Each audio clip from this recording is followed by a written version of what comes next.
کہ یا اللہ تو میرا جو حق اس کے ذمہ رہ گیا ہے تو اس کو راضی کر کے مجھے معاف فرما دے. حامد صاحب شاید اس پہ اور زیادہ تفصیل سے کہہ سکتے ہیں کہ اچھا سر، اس میں in continuation what you are seeing میرے ذہن میں یہ بات بھی آ رہی ہے کہ انہوں نے جو اگزامپل دی ہے کہ غیبت کی اور وہ جا کے معافی مانگی ہے اور اس بندے نے نہیں معاف کیا.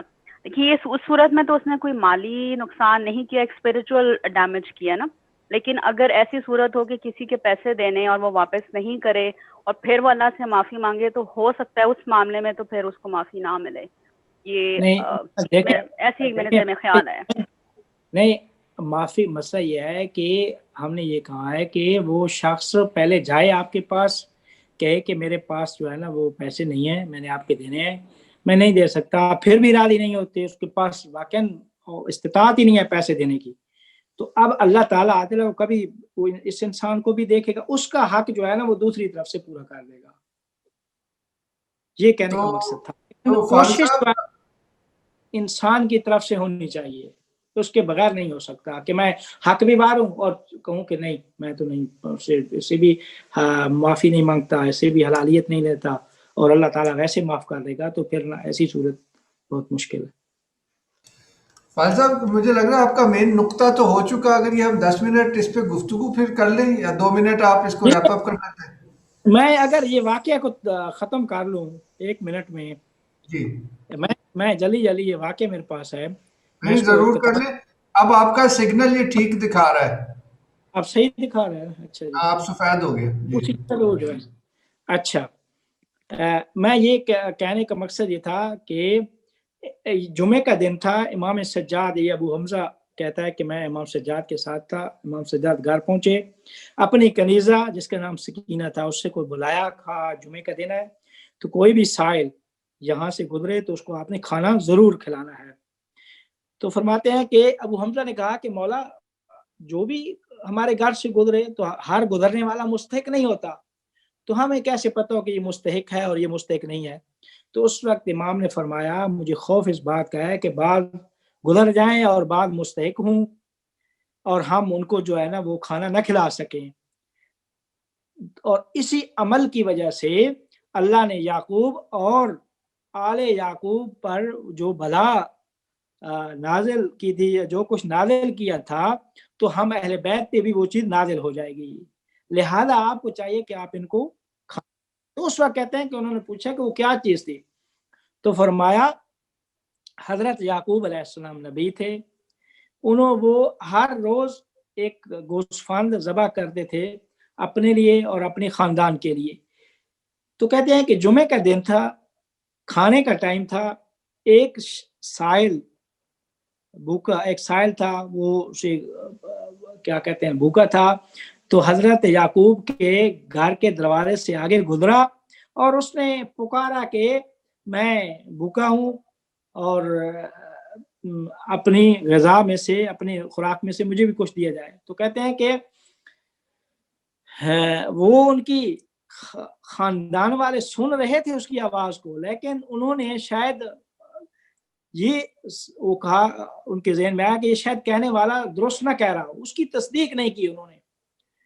لہٰذا وہ جو شخص تھا کہنے والا وہ نا امید ان کے دروازے سے واپس چلا گیا، نا امید چلا گیا. رات آ گئی اور رات کو وہ خالی پیٹ سو گیا اور اپنی جو گرسنگی ہے بھوکے پان کا اللہ سے بھوکے پان کی شکایت کی، یہاں تک کہ کہتے ہیں صبح ہو گئی. تو کہتے ہیں کہ یعقوب اور اس کی جو فیملی تھی وہ یعنی اپنی رات کا کھانا کھا کر خود سو گئے، درحالی کہ کھانا بھی ان کے پاس باقی پڑا تھا اور سائل ایک ویسے ہی بھوکا ان کے دروازے سے واپس پلٹ آیا.